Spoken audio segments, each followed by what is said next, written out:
واكتب لنا في هذه الدنيا حسنة وفي الآخرة إنا هدنا إليك.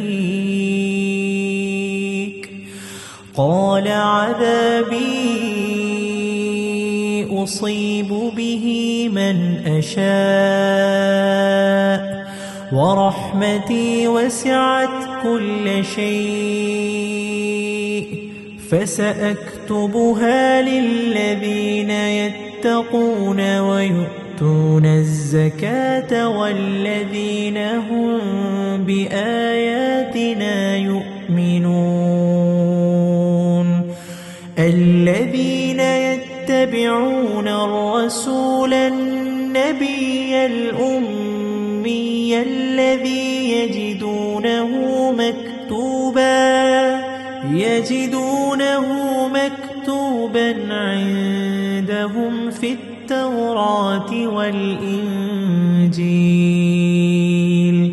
يأمرهم بالمعروف وينهاهم عن المنكر ويحل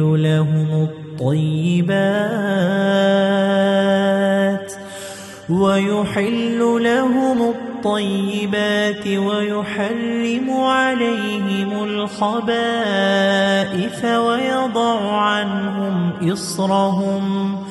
ويضع عنهم إصرهم والأغلال التي كانت عليهم.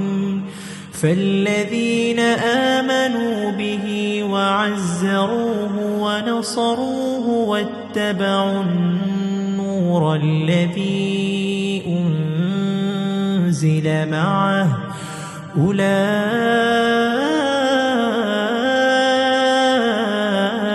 هم المفلحون.